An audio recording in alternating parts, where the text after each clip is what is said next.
Nasa gitna ng isang malaking gubat si Nando. Matataas ang mga puno at damo. Hindi niya alam kung paano siya napunta sa ganong klase ng lugar. Pero isa lang ang tiyak niya ng mga sandaling yon. Nakakaramdam siya ng panganib. Naging alerto siya sa bawat ingay na kanyang naririnig. Panay ang lingon niya at pinag-aaralan ang lugar na yon. Napakunot ang noo niya nang mapagtantong sa bawat takbang niya ay tila nawawala ang daan pabalik. Wala din siyang makitang ibang tao sa paligid.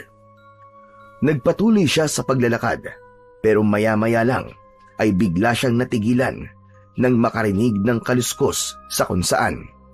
Huminto siya at pinakinggan ito ng mabuti. Kinilabutan siya nang makarinig ng isang ungol. Ay! Naku po! Ano yun? Diyos ko! Huwag naman sanang... Napatigil sa pagsasalita si Nando nang mula sa likod ng isang puno ay lumitaw ang isang dambuhalang tigre. Galit na galit ito at kitang-kita ang matutulis at matatalas nitong mga kuko at pangil. Bumilis ang tibok ng kanyang puso dahil sa labis na nerbiyos at takot. Lalo pat nakikita niya itong naglalaway at parang uhaw na uhaw sa dugo. Anong... Teka, bakit may tigre dito? Diyos ko po! Tulong! Huwag! Huwag ka lumapit sa akin, pakiusap! Huwag, tigre! Ayoko pang mamatay! Saklolo! Hindi na siya nagdalawang isip. Kumari pa siya ng takbo, paliko-liko sa mga puno. Pilit na iniiwasan ang hayop na humahabol sa kanya. Tumakbo siya, mabilis, hanggang sa madapa sa ugat ng isang malaking puno. Napasubsob siya sa lupa. Nasugatan din ang kanyang tuhod at siko. Dumugo rin ang kanyang palad. Pilit niyang bumangon at nang muling makatayo, tumakbo ulit siya ng mas mabilis pa. Papalapit na ng papalapit sa kanya ang tigre. Nakita niya ang isang mataas na puno. Mabilis siyang umakyat doon. Dumulas pa ang isa niyang paa sa una niyang subok. Pero pinilit pa rin niyang makakyat sa puno. Nagpalipat-lipat siya sa mga sanga hanggang sa makarating siya sa pinakamataas na bahagi at doon siya huminto. Hingal na hingal ang bata. Duguan at pawis na pawis. Nasa ilalim ng puno ang tigre na humabol sa kanya. Nakatingala at waring tinitignan siya mula sa ibaba. Maya-maya pa ay nanlaki ang kanyang mga mata nang makitang tumalon ang tigre paakyat sa puno. Doon na napasigaw ng malakas si Nando. Diyos ko! Patay! Marunong pala itong umakyat ng puno! Anong gagawin ko? Nando, mag-isip ka! Anong gagawin ko? Ang tigre ay ilang hakbang na lamang ang layo sa kanya. Ang amoy ng hininga nito ay umaabot na sa kanya. Mainit, mabaho at nakakasulasok. Hindi na siya makagalaw. Takot na siya ng mga sandaling yon. Tigre! Ano bang kasalanan ko sa'yo? Bakit ako? Bakit mo ko inahabol? Ibinuka ng hayop ang kanyang malaking bibig at mula doon ay nakita niya ang matatalim at matatalas na gintong pangil. Bumaling din ang tingin niya sa matatalim na kuko ng tigre at ang kulay nito tulad din ng pangil nito. Kulay ginto, ngunit bago pa siya lamunin nito ay biglang bumaling ang ulo ng tigre at tumingin sa ibaba. Napatingin na din siya at doon ay kanyang nakita ang isang taong kilalang-kilala niya, ang kanyang ama. Hindi ito kumikilos o nagsasalita. Parang pinapanood lang siya habang nakatingala. Sa halip na gumaan ang kanyang pakiramdam, lalo lang siyang kinabahan. Bumaba ng dahan-dahan ang tigre at nilapitan ang ama ni Nando. Tatay! Umalis ka dyan! Tumakbo ka na! Papatayin ka niya! Ngunit hindi man lang gumalaw ang lalaki. Nakatayo lang ito at walang pakialam sa tigre. Tay, ano ba? Pakiusap! Huwag lang kayong tumayo dyan! Tumakbo na po kayo! Nakita niyang huminto ang tigre sa harap ng kanyang ama. Gusto na niyang bumaba at tulungan ito, pero hindi siya makagalaw. Parang may humahawak sa kanyang katawan. Nakapako siya sa sanga. Nanginginig ang buo niyang katawan. Biglang kumilos na lang ang tigre at dinamba ang kanyang tatay. Napasigaw si Nando ng malakas. Tay! Pero hindi natumba ang kanyang ama. Sa halip, biglang parang naging usok ang anyo ng tigre at pumasok ito sa kanyang ama. Sa isang iglap, nagbago ang anyo nito. Ang nilalang na nasa harap ni Nando ay hindi na ang kanyang ama. Ang mukha nito ay may balat ng tao, pero may guhit ng itim at kahel, parang guhit sa katawan ng tigre. Ang mga mata nito ay dilaw. Kitang-kita rin doon ang hugis ng mata ng isang pusa. Ang ilong ay lumiit at naging matulis, at ang bibig ay may mahahabang pangil na lumalabas kahit nakasara ang bibig. Ang katawan nito ay mabalahibo. May mga guhit din ng tigre sa dibdib, sa braso at sa likod. Ang mga kamay ay nagkaroon ng malalaking kuko na parang pangalmot. Kayang-kayang pumunit ng laman ng tao.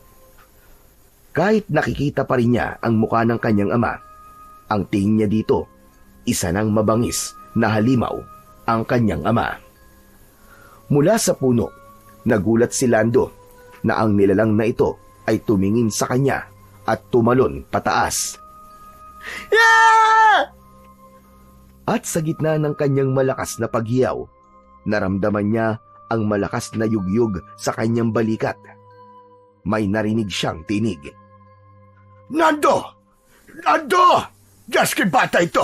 Nando! Gumising ka! Pagdilat ng kanyang mga mata, nasa tabi na niya ang kanyang lolo Fred. Basang-basa ng pawis ang kanyang katawan. Nananaginip pa rin siya. Napahawak siya sa kanyang muka. Napansin niyang wala na siyang mga sugat. Wala na ang tigre. Wala na ang nilalang. Napatulala siya at di agad nakapagsalita. Ano ba nangyari sa iyong bata ka? Nananaginip ka na naman ba? Napatingin si Nando sa paligid. Nasa kama na siya. Umaga na. Nakita niya na ang maliwanag na paligid sa labas. Napatingin siya sa kanyang lolo Fred at saka tumango. Opo, Lolo. Nanaginip na naman po ako. Parang totoo po talaga. Parang hindi po panaginip. Ay nako, tulad pa rin pa ng dati. Nagpakita na naman ba sa iyo ang tigre? Opo, pero mas mabangis na po siya ngayon, Lo. Parang gusto niya po akong kagatin at kainin. Pero ano? Bigla pong nandun si tatay. Nagpakita po siya sa akin sa panaginip ko, Lo. Sinaniban po siya ng tigre na may gintong pangil at kuko. Talaga? Opo. Hindi ko nga po maintindihan ba't ganun po ang panaginip ko eh. Anong ibig sabihin po nun, Lo? Hindi kaya may gustong iparating sa iyo ang tatay mo? Kung meron man po siyang gustong sabihin, bakit kailangan po niyang idaan sa isang masama at nakakatakot na panaginip? Bakit ganun po? Bakit sa isang bangungot? Hindi ko rin alam, Apo. Pero baka naman kasi masyadong malaro na yung imahinasyon mo. Kaya kung ano-ano nang napapanaginipan mo. Ganun po ba yun, Lo? Pero wala naman po akong iniisip na ganun bago ako matulog eh. Ayaw na ayaw ko nga po mag-isip ng mga nakakatakot na bagay eh. Pero bakit paulit-ulit po na nagpapakita po yung hayop na yun sa aking panaginip? Nando, huwag mo nang isipin yan. Isa lang yung panaginip. at hindi totoo. Tignan mo ang paligid mo ngayon. Sige nga. Walang tigre, walang panganib, at wala rin ang tatay mo. Alam ko naman po yun, Lolo. Pero bakit ganun po yung panaginip ko? Sumanib sa kanya yung tigre at naging isang halimaw siya. Tapos parang gusto po niya akong patayin. Apo, tulad ng sinabi ko sa iyo, panaginip lang ang lahat ng yun. Hindi mo kailangan matakot. Hindi mo kailangan mag-alala. Aba, mahal na mahal ka ng tatay mo at hindi ka niya magagawan saktan. Sa bagay, tama naman po kayo. Ay, Lolo, hindi po kaya may masamang mangyayari? Baka naman po, isa po yung babala. Baka may dapat po tayong paghandaan sa baryo. Naku apo, malabong mangyari yan. Ang baryo natin, ang pinakatahimik at pinakamapayapang lugar dito sa buong bayan. Walang nangyayaring gulo rito na hindi agad naaayos. At kahit kailan apo, hindi pa tayo nakaranas dito ng karahasan o hindi pagkakaunawaan. Kaya wala kang dapat na ipag-alala. Sana nga po, Lolo. Sana nga. Naglakad si Lolo Fred at lumapit sa bintana. Tinanaw ang malawak na bukirin na nasa harap nila. Ngumiti ang matanda.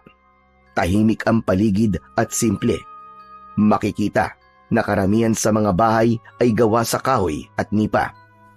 Hindi katulad sa lungsod, ang mga kalsada dito ay hindi sementado, kundi lupa at nagiging maputik kapag tag-ulan. Kakaunti pa lang din ang nagmamay-ari ng mga sasakyang demotor. Ang mga bahay at kalsadang nakaharap sa mga bukirin o taniman ng palay ay magkakahiwalay. Pagsasaka ang pangunahing ikinabubuhay ng mga tao dito. Marami ding nag-aalaga ng mga hayop tulad ng baka, kalabaw, kambing at iba pa. Walang mangyayaring hindi maganda sa baryo natin, apo. Yun ang paniwalaan mo. Pero Lolo, bakit po ganon? Ano ba kasing ibig sabihin ng mabangis na hayop o tigre sa panaginip ko?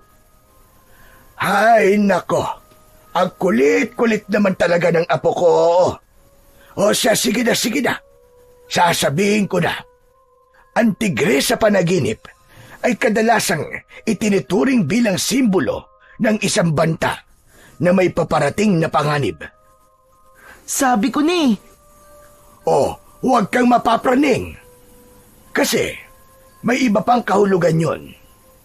Kung minsan naman ang tigre sa panaginip ay maaari ding simbolo ng takot na nararamdaman mo sa bagay na hindi mo kayang kontrolin o sa sitwasyong hindi ka ligtas.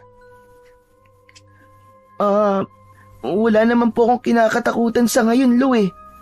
Kaya doon ako naniniwala sa unang kahulugan na sinabi niyo po sa akin, Lo. Yun ba ang gusto mo mangyari? Ang magkaroon ng dilubyo dito sa baryo natin? Sige nga. Hala, hindi naman po, Lo. Pasensya na po kayo. Hayaan mo na. Ayos lang yon. Basta wag mo na lang itong babanggitin sa mga kalaro o kakilala mo, ha? Sa ating dalawa na lamang yon. Opo, Lo. O siya, tigilan mo na ang pag-iisip, ha? Makakasama yan sa'yo. Ngumiti si Nando bilang tugon sa kanyang lolo. Pero bigla itong natigilan nang makita niyang biglang sumeryoso ang anyo ng matanda. Nakatitig ito sa kanya, hindi umiimik, hindi rin kumikilos. Lo, bakit ganyan po kayo makatingin? May dumi po ba ako sa muka? Wala naman. May naalala lang ako, apo. Ano po yun, Lo? Alam mo, apo, may ibinilin nga pala sa akin ng tatay mo na ibigay sa'yo kapag sumapit ka na ng 13 taong gulang. Talaga po?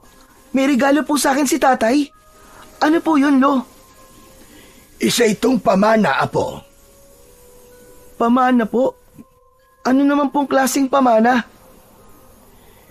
Sa inyong dalawa ni Chris, nakita ng tatay mo na ikaw ang may interes sa mga bagay na ginagawa niya. Kaya ang sabi niya, kapag dumating daw ang tamang panahon, ay ibigay ko raw ito sa'yo. Si Lolo naman may pa-suspense pa eh. Pwede ko na po bang makita kung ano yon? Tumango si Lolo Fred at saka naglakad papunta sa lumang aparador sa sulok ng kanyang kwarto. Kinuha niya ang isang maliit na baul na yari sa makapal na kahoy. May bakal ito sa gilid at may nakaukit na mata ng tigre sa takip. Inilapag niya ito sa ibabaw ng katre sa harapan ni Nando. Bago pa mamatay ang tatay mo, Nando, ibinigay niya ito sa akin. Hindi ko to binubuksan basta-basta. Pero ngayon, ibibigay ko na sa'yo.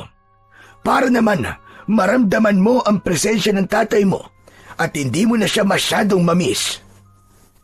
Dahan-dahan niyang binuksan ang baul. Mula roon ay kinuha niya ang isang kwintas na may palawit.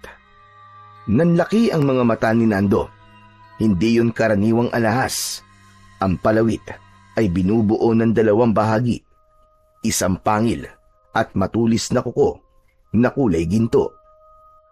Lolo, ganito po yung nakita ko po sa panaginip ko. Ito po yung gintong kuko at pangil ng dambuhalang tigre. Talaga? Opo, sigurado po ako, Lolo. Kasi nakalapit po siya sa akin eh. Malapit po, na halos kulang na lang po eh, sakmalin po ko.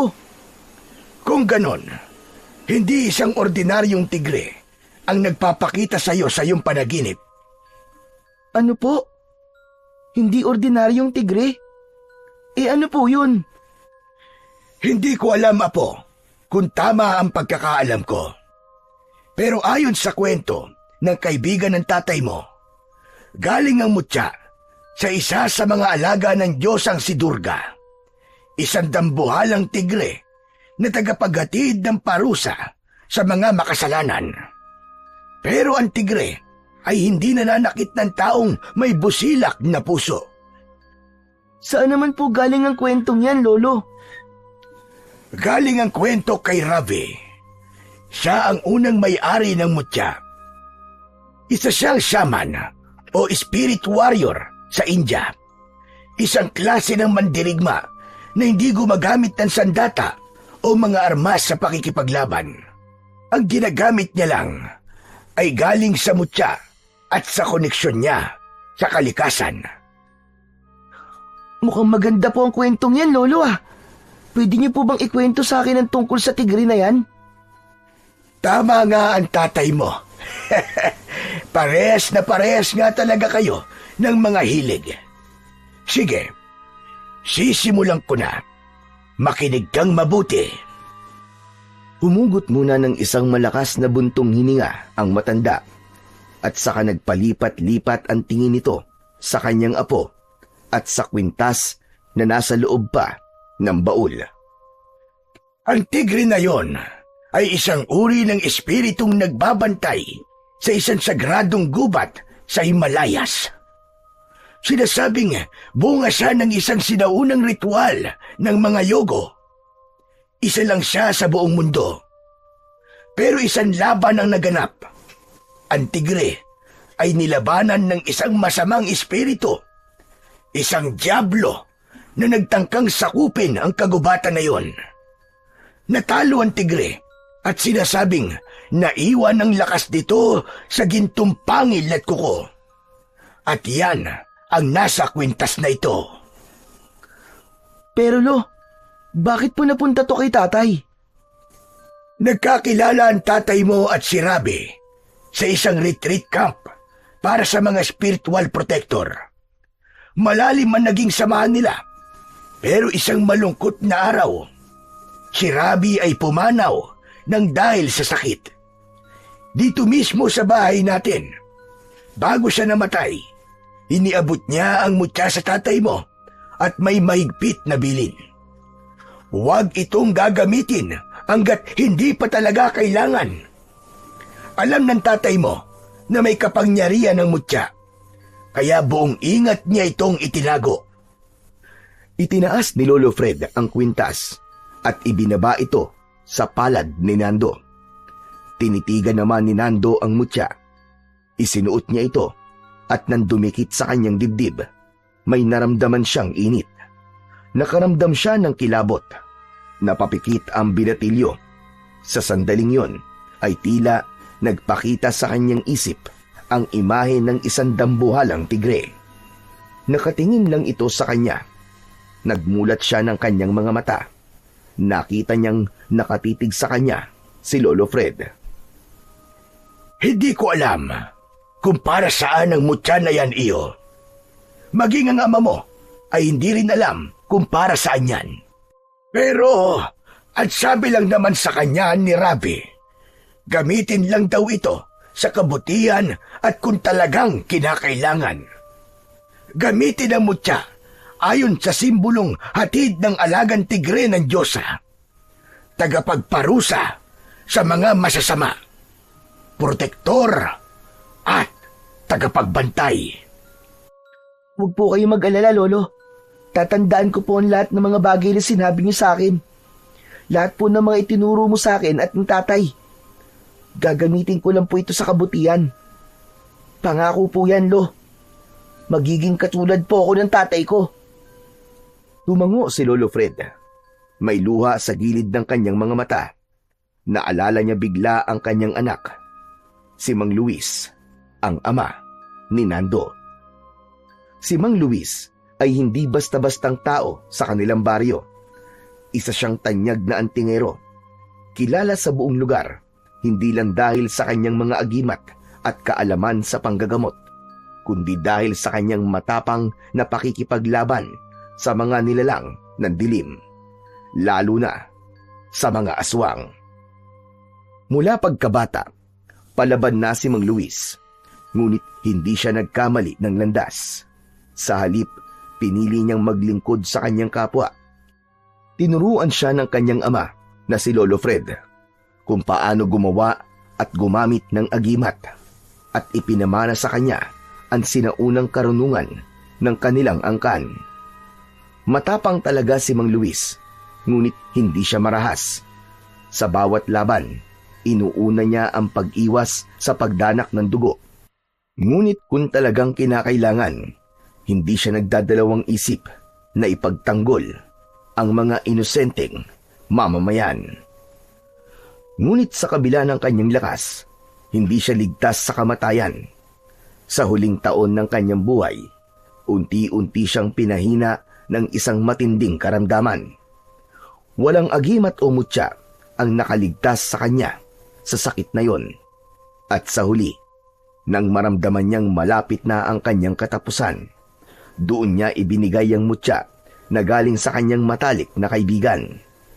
Ibinili nito sa kanyang ama na alagaan ang mutya at ibigay ito sa kanyang anak na si Nando. Samantala, kahit kinakabahan si Lolo Fred sa landas na maaaring tahakin ng kanyang apo, isang bahagi sa pagkatao niya ang masayang-masaya dahil nakita niyang may sumusunod na sa kanilang yapak bilang mahuhusay na antingero at albularyo.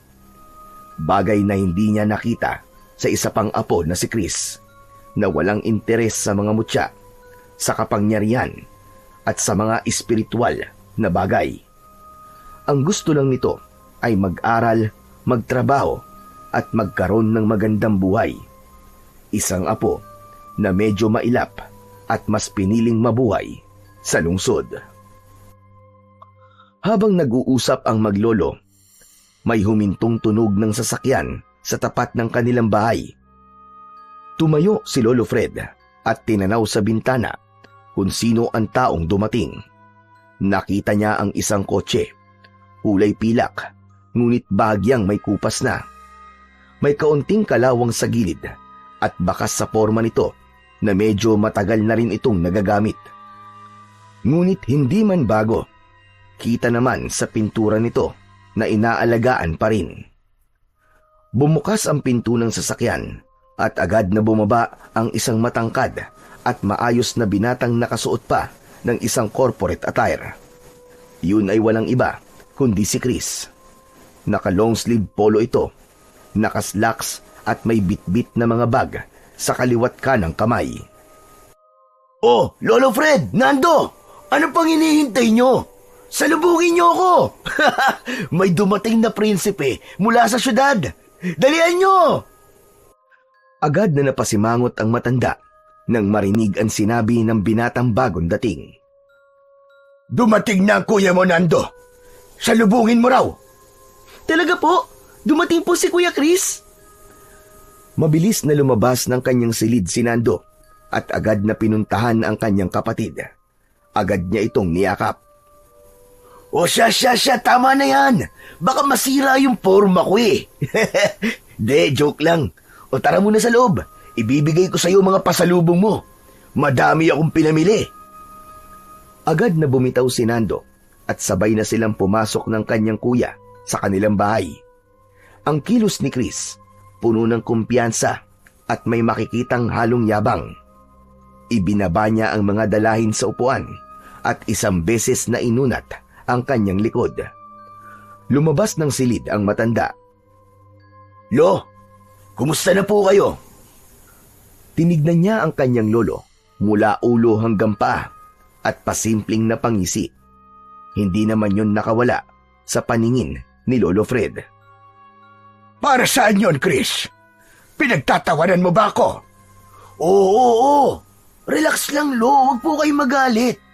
Ano lang po kasi, napapansin ko lang po kasi na nakayapak po kayo tapos yung suot nyo po mukhang luman-luma na.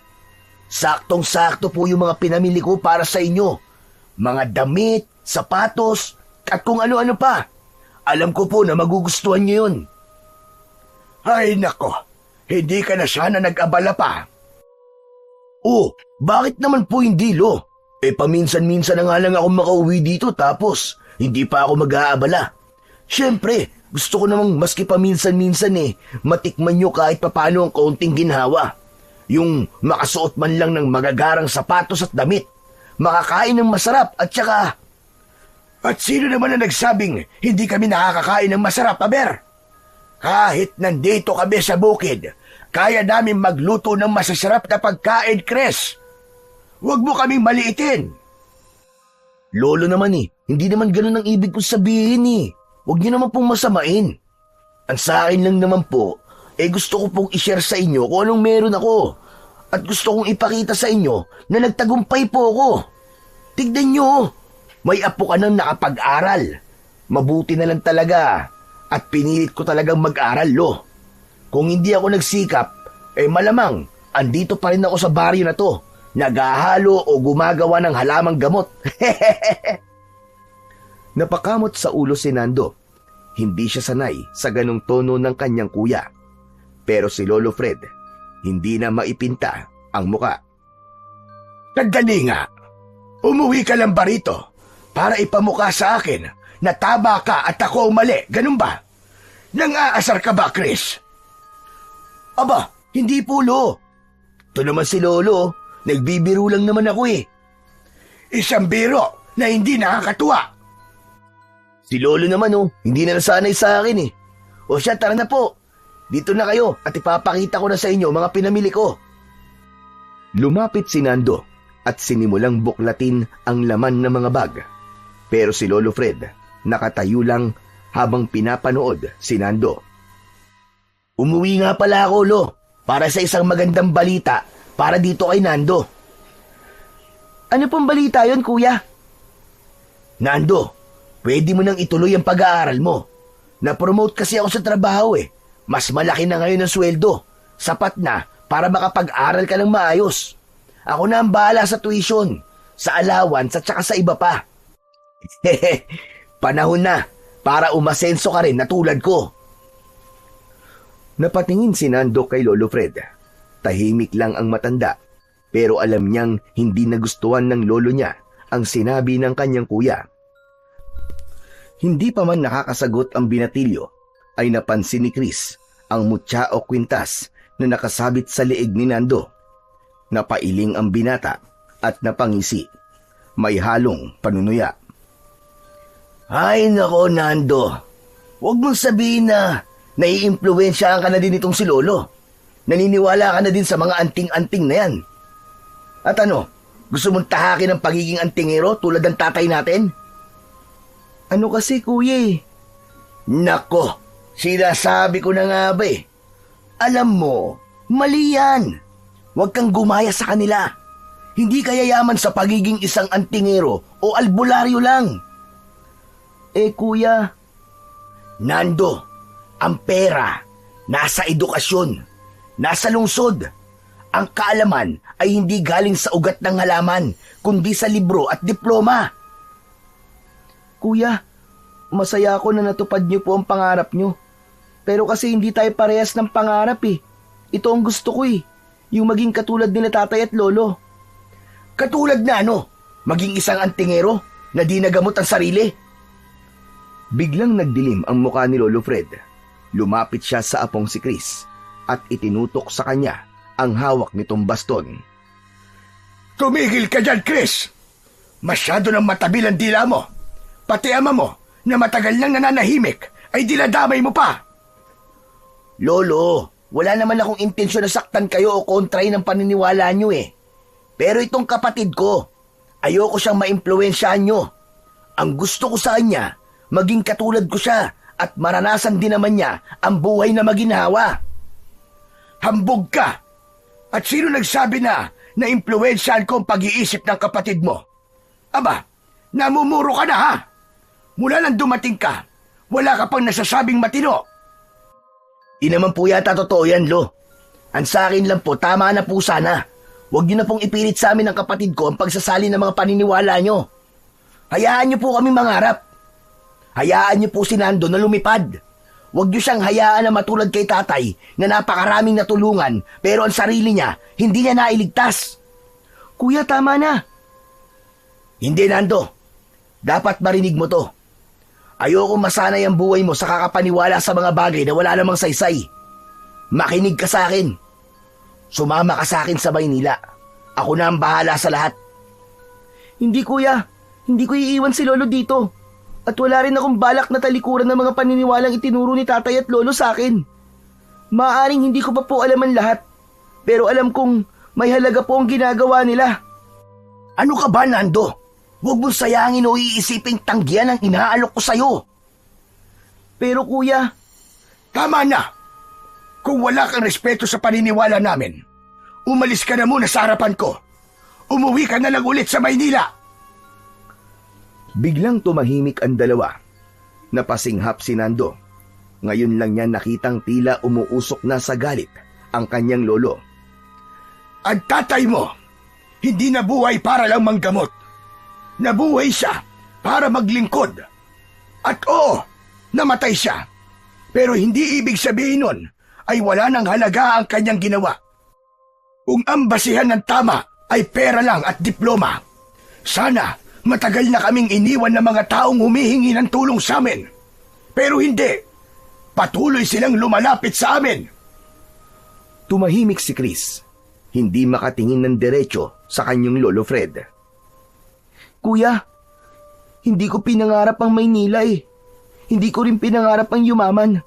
Ang gusto ko po, ipagpatuloy ang ginagawa ni na tatay at lolo. Dahil dito ko po nararamdaman ang halaga ko. Yun po ang gusto ko. Dito po ako may saysay. Hindi ko po sinasabi na mali ang ginagawa nyo. Pero sana, wag mo rin sabihin na mali ang sa amin. Alam mo, Nando, gusto lang kitang iangat sa kahirapan. Gusto kong maranasan mo yung mga nararanasan ko ngayon. Ang daming pribilehiyo, masaya. Lahat ng masasarap na pagkain, matitikman mo. Maginhawa ang buhay mo. Pero kuya, masaya naman po ako dito eh. Maaaring ang hindi kami mayaman dito kuya, kung pera po ang sukatan. Pero nandito naman po si Lolo. Dito ko gustong manatili. Nakatitig lang si Chris kay Nando.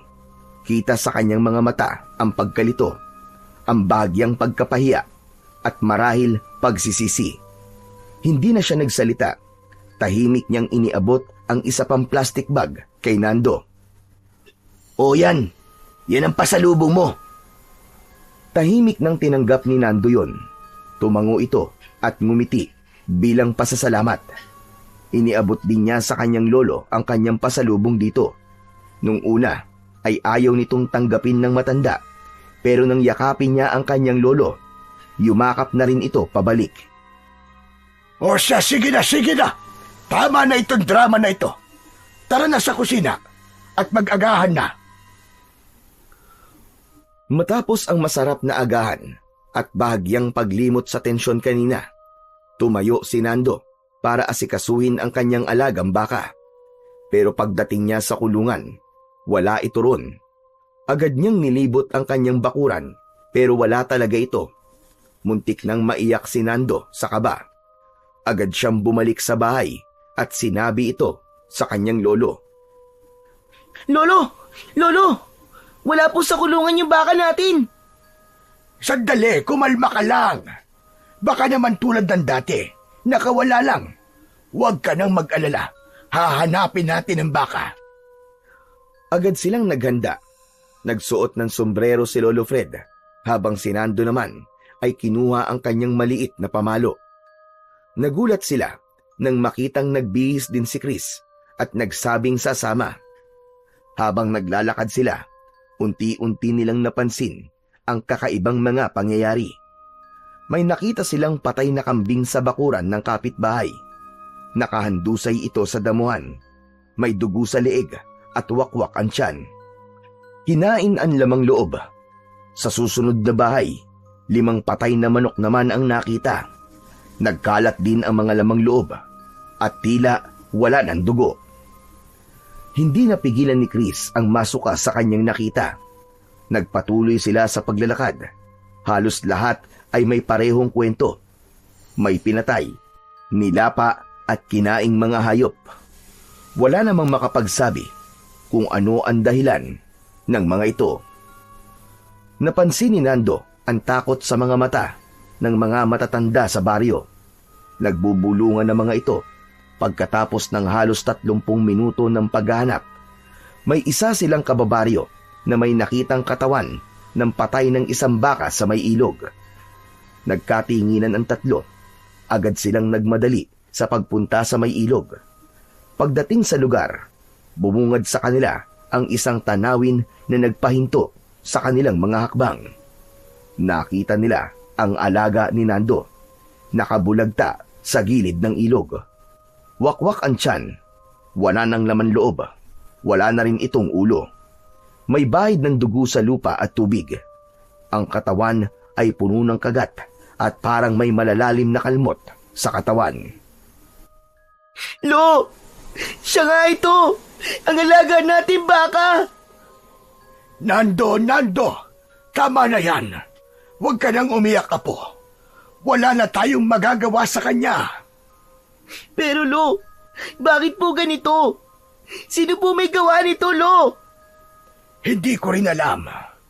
Pero masama ang kutob ko, Nando. Hindi ito gawa ng isang ordinaryong nilalang. Ano pong ibig niyong sabihin, Lo? Biglang may sumabad sa matanda sa kanila at sinabing maaaring aswang ang may gawa ng karumal-dumal na pagpaslang sa mga hayop. Aswang? Come on, seryoso? Tigilan nyo na nga yung mga ganyan-ganyan. Walang ganyan ngayon, ano? Kundi baliw, maaaring adik ang may gawa niyan. Nagtitrip lang at siguro walang magawa sa buhay. O kaya naman, isang taong halangang kaluluwa. Hindi na uso ang mga aswang ngayon, Lolo. Ano ba naman kayo? Kung hindi ka naniniwala na maaaring aswang nga may gawa nito, paano mo naman ipapaliwanag ang itsura ng mga hayop? Napalagay mo ba, Chris? Kaya ba ng isang tao lang na gawin ito sa loob ng isang gabi nang hindi man lang naririnig o nahuhuli? Pwede namang isang tao, 2 tao, Lo eh. Kung may balak talaga silang manggulo at maggasik ng takot, kaya nila to. Huwag niyong isisi kagad sa mga kababalaghan. Diyos ko, puro pamahiin, puro takot. Kaya walang umaasenso sa ganitong lugar eh. Puro haka-haka. Anong klaseng pananalita yan, Chris? Ha? O sige. Sabihin natin na tama ka. Sabihin natin na tao nga ang may gawa nito. Kung ganon, ikaw ba ang may gawa nito? Kaya masyado kang sigurado sa mga sinasabi mo. Aba, hindi ah. Hindi ko kayang gawin yan. Saka kararating ko lang, no? O kita mo na, di umiwas ka ngayon. Hindi mo pala kayang gawin. Alam mo, hindi ito basta trip lang tulad ng sinasabi mo. Walang maglalaro ng ganito kababoy kung normal lang siya. Ang sinasabi ko lang naman, Lo, ay imposibleng aswang ang gumawa nito. Alam nyo, dito kasi sa baryo, kapag may nangyayari ng kakaiba, agad na ibinibintang sa mga engkanto o kaya naman ay sa aswang. Ewan ko naman sa inyo, pero sa totoo lang, ang problema talaga dito, masyadong binibigyan ng kapangyarihan at pinagmumukhang totoo ang mga alamat. Tumahimik ka na. Nakakaya sa mga kababaryo natin. Nakapag-aral ka lang na walang ka na ng respeto sa pinanggalingan mo. Wala kang alam, lalo na sa mga bagay na nararamdaman lang at sa mga bagay na nakikita lang ng mga taong marunong tumingin. Hindi na nakasagot si Chris nang makita ang galit sa mukha ng kanyang lolo. Samantala si Nando naman ay napahawak sa kanyang mutya na nakasabit sa kanyang leeg. Sa pagdikit ng palad niya rito, tila may dumaloy na kuryente sa kanyang katawan. Nanindig ang balahibo niya. Kasabay nun ay may naamoy siyang kakaiba. Mabaho, mas masangsang pa sa patay na hayop. Napalingon siya sa paligid. Tinignan niya isa-isa ang mga taong naroroon. Hanggang sa mapansin niya si Aling Sumalim. Tahimik lang sa gilid. Nakasuot ito ng kupas na duster at may suot na balabal sa leeg kahit na mainit. Matagal na itong nakatira sa kanilang baryo. Halos 2 taon na. Mabait ito sa paningin ng iba. Laging nakikita na pumupunta ito sa simbahan at palaging may bitbit na rosaryo.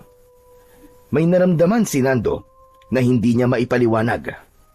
Napatitig siya sa babae at doon niya napansin na parang ngumisi ito ng bahagya. Mabilis lang pero nahuli niya ito at nakita ng malinaw, isang ngising nakakatindig ng balahibo. Napatingin si Nando kay Lolo Fred, ngunit si Chris naman ang nagsalita. Huli ka na! Ang mabuti pa, umuwi na tayo, Nando. Po, ayoko po kuya, dito po muna ako. Susubukan ko pong alamin kung ano talaga ang nangyari sa baka ko. Hindi naman po pwedeng ganito na lang to. Pamana pa po sa akin ni tatay ang baka na yun eh. Aalamin mo kung ano nangyari. O tapos, paano kung malaman mo? Anong gagawin mo? May magagawa ka ba, Aber? Natahimik si Nando. Hindi siya gumalaw. Tila nag-isip ng malalim. Muli siyang napatingin sa kanyang mutya. Sumagi ulit sa isip niya ang amoy, ang kuryente at ang ngisi ni Aling Sumalim. Malakas ang pakiramdam niya na may mali. May nangyayari sa baryo nila na hindi basta-basta. Kinagabihan, tahimik si Nando. Matapos silang maghapunan, ay wala itong imik na pumasok sa kanyang kwarto. Tahimik itong umiyak at tila ipinagluluksa ang pagkamatay ng kanyang pinakamahal na alaga. Samantala sa sala, muling nagsimula na naman ang bangayan ng maglolo. O lolo, tignan niyo po yung apo niyo. Depressed na depressed sa pagkawala ng baka niya. Yan ba ang gusto niyo? Na simpleng bagay lang, halos sumuko na siya.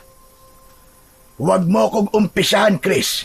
Itigil mo yung bibig mo kung wala kang masabing matino. Mali lolo eh. Dapat sa ganitong pagkakataon, iparealize natin sa kanya na kailangan niyang maging matatag. At yung ganyang kaliit na problema, hindi siya dapat ganyan. Aba, baka lang yun eh. Pwede siyang bumili ng kapalit nun kung kailan niya gusto. Bibigyan ko siya ng pambili, walang problema dun. Bakit ba napakayabang mong bata ka?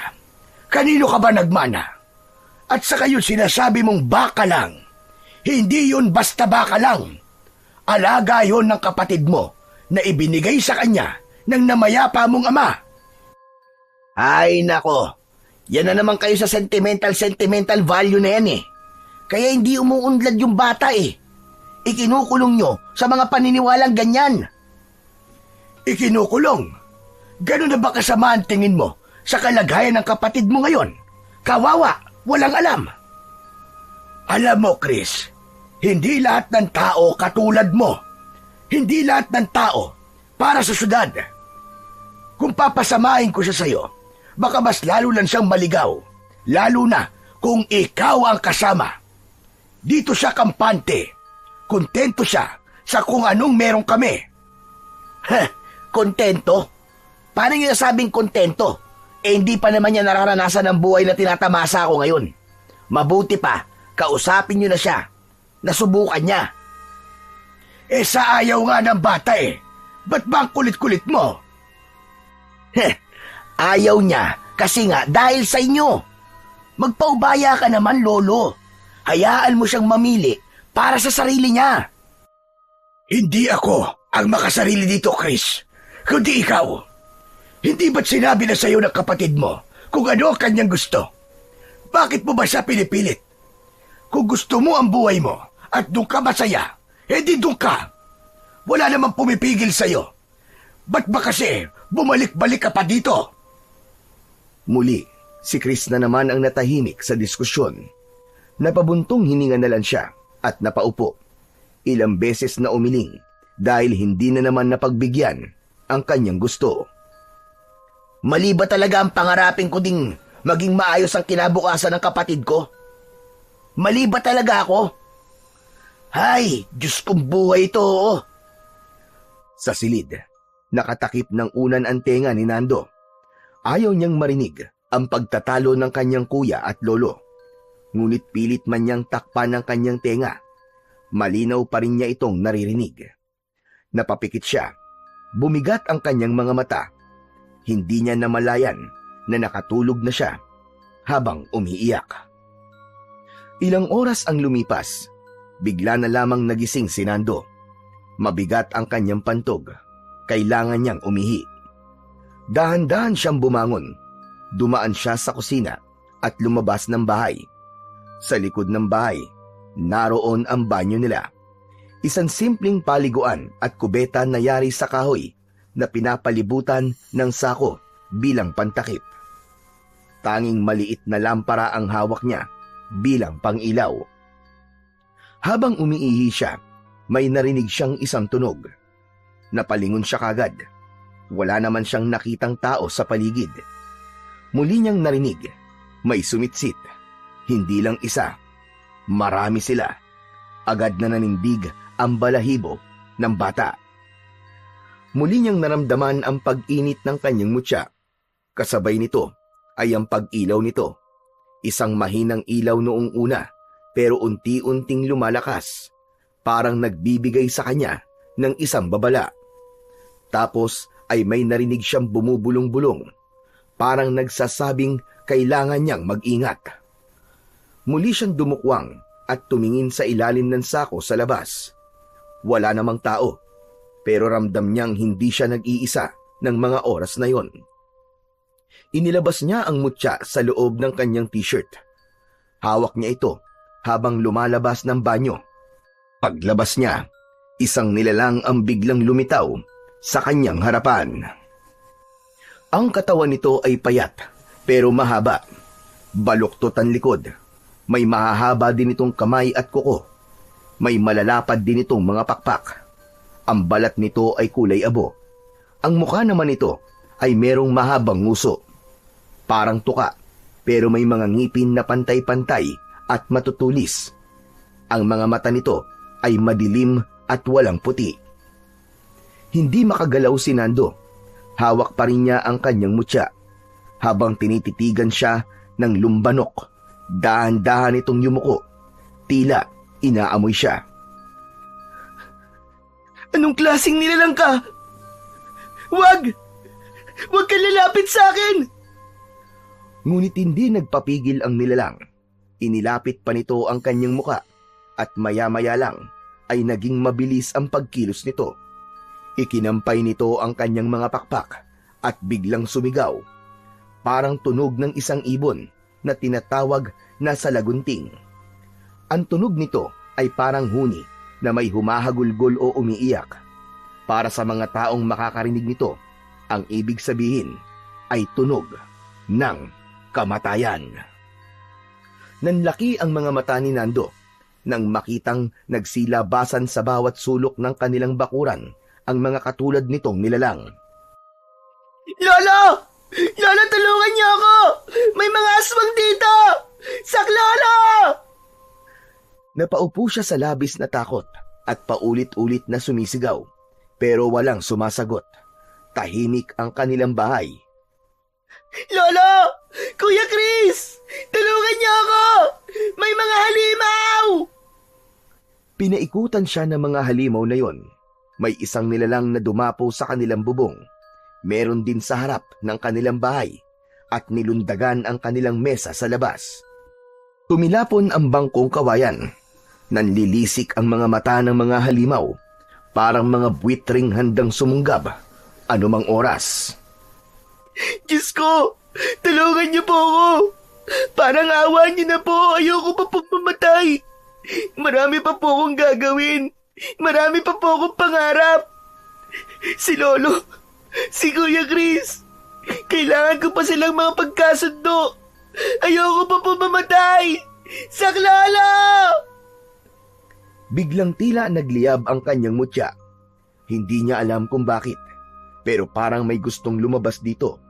Parang may malakas na enerhiya siyang hindi niya maipaliwanag. Teka! Ano nangyayari? Ano to? Nang makita ito ng mga nilalang, bigla silang nagsigawan. Halos sabay-sabay na lumipad pa itaas hanggang sa tuluyang tumakas. Naiwan si Nando, pawis na pawis, nanginginig. Ilang saglit pa, biglang bumukas ang pinto ng kanilang bahay. Nando! Oh, ano ginagawa mo dyan? Nanguhuli ka ba ng palaka sa 10 oras ng gabi? Pambihira ang bata ka, oo. Hindi, kuya. Hindi ako nanguhuli ng palaka. Pero may mga halimaw dito kanina, kuya. Napakarami nila. Lumilipad, tumatalon. Nakita ko. Ano ka mo, halimaw? Nasaan? Wala naman ah. Nako, mukhang naglalakad ka na naman ng tulog ha? Nananaginip ka ba? Hindi, kuya, hindi. Totoo po sinasabi ko. Nakita ko talaga sila. Hindi po ako nananaginip, kuya. Oo na, oo na. Halika na nga. Tulungan na kita at baka mamaya kagating ka pa ng lamok dito eh. Inalalayan siya ni Chris sa braso at saka sinamahan na pumasok sa loob ng kanilang bahay. Nang makapasok na sila sa loob, tumingin pa si Nando sa labas. Wala na nga ang mga nilalang na kinakatakutan niya. Ano ba pinagkakaguluhan yung dalawa dyan ha? At bakit ang ingay-ingay nyo? Abay 10 oras na ng gabi ah. Baka nakakabulahaw na kayo ng mga kapitbahay. Nakakahiya naman.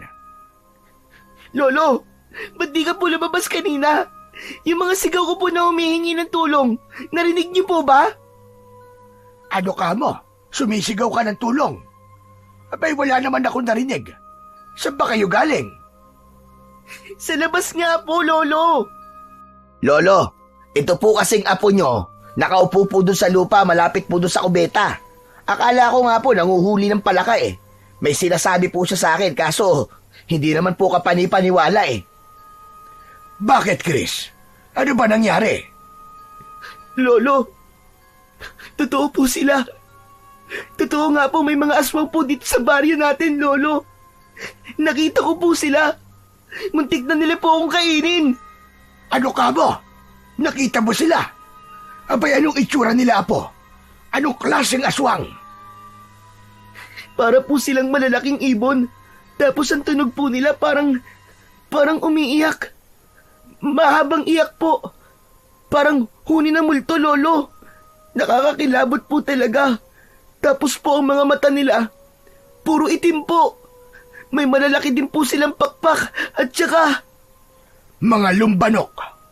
Yung nakita mo ay isang uri ng aswang na tinatawag naming lumbanok.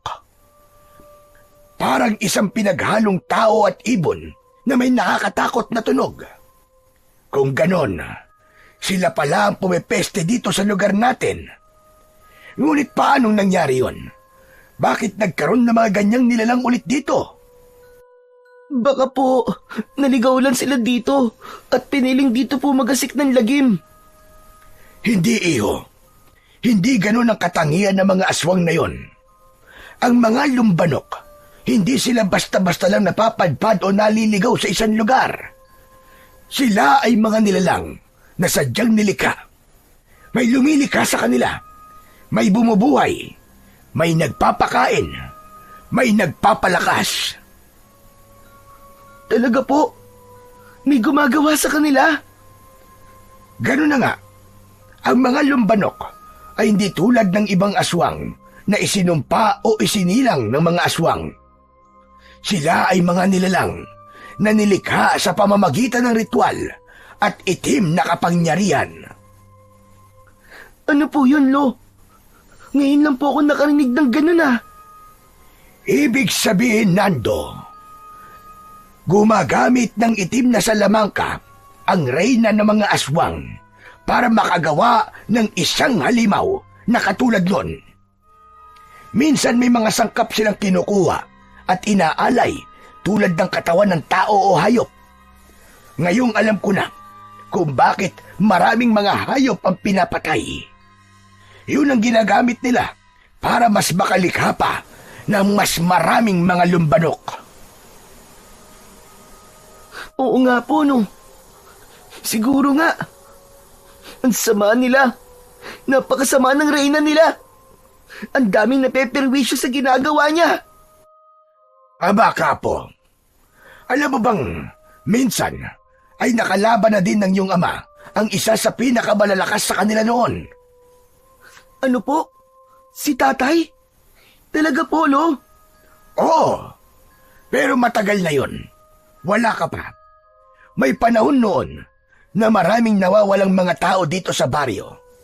Akala ng iba kinidnap. Pero si Luis, iba ang kutob niya. Kaya sinundan niya ang mga palatandaan hanggang sa matuntun niya ang pugad nila. Ang reyna nila ay isang nilalang na may katawang tao pero balot ng balahibo. May matutulis na kuko at may malalaking pakpak. Ang mga mata niya ay puro itim. Yun nga po, Lolo. Yun nga po. Ganun na ganun po ang itsura na nakita ko kanina. Pero hindi lang po isa. Madami po sila, Lo. Sobrang dami po talaga. Kung ganon, ay may dapat na tayong paghandaan na laban. Dahil ayon pa rin sa tatay mo, ang reyna ay mas higit na mas malakas sa mga nilikha niya. Mas malakas, mas mabilis, at may kakayahang mag-anyong tao. Mabuti na lang noon ay nagtagumpay siya gamit ang kanyang agimat at dasal. Matapos ang laban na yon, tahimik na ulit ang baryo ng ilang taon. Hanggang ngayon. Kung ganun po, ay may bago na pong reyna. May bago pong lumilikha sa kanila.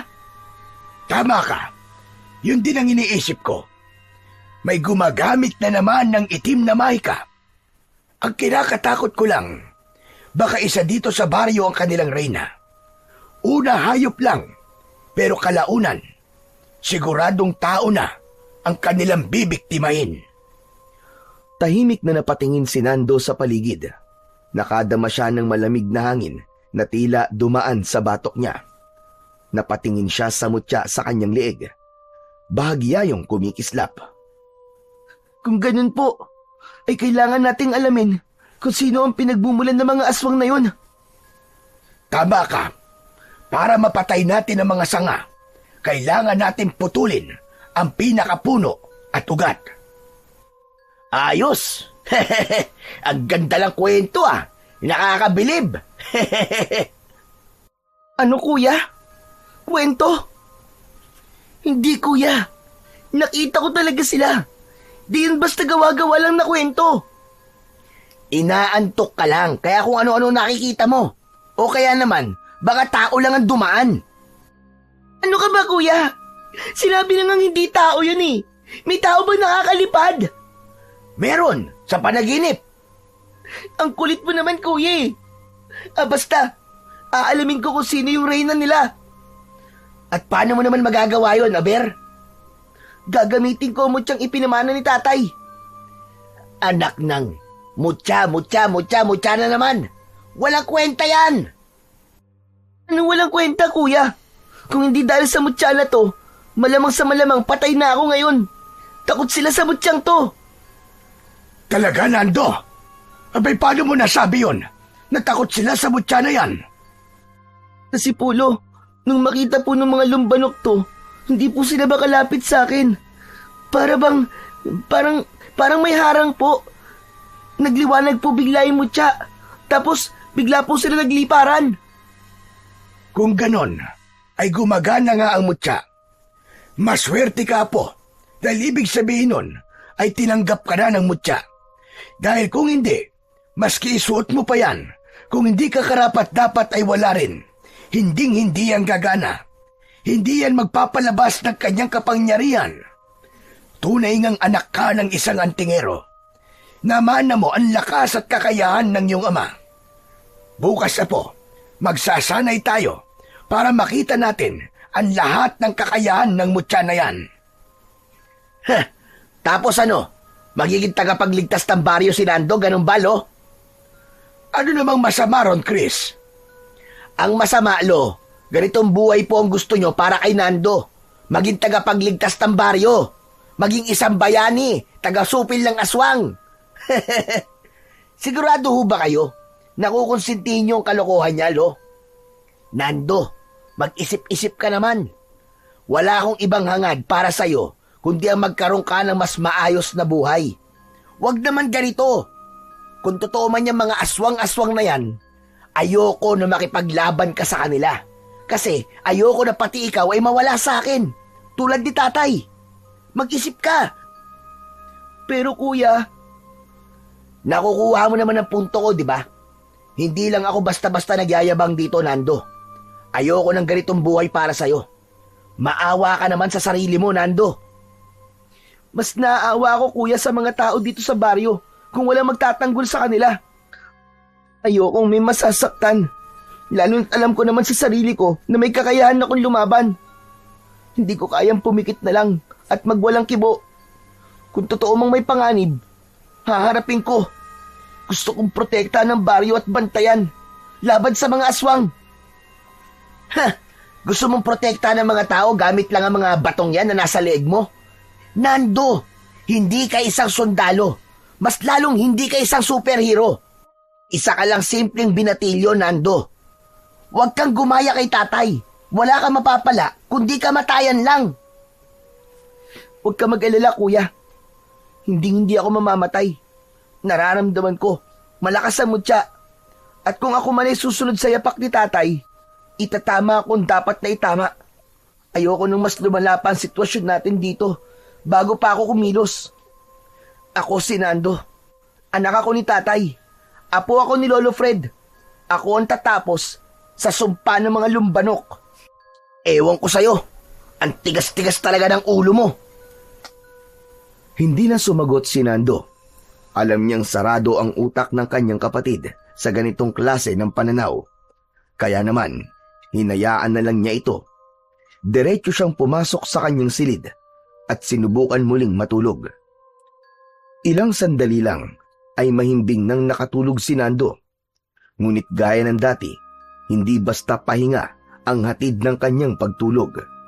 Bagkus, isa na namang bisita mula sa mundo ng hiwaga ang dumating. Nagpakita sa kanya ang dambuhalang tigre. Lumalakad dito palapit sa kanya. Tahimik itong nakatingin kay Nando. Hindi na ito galit.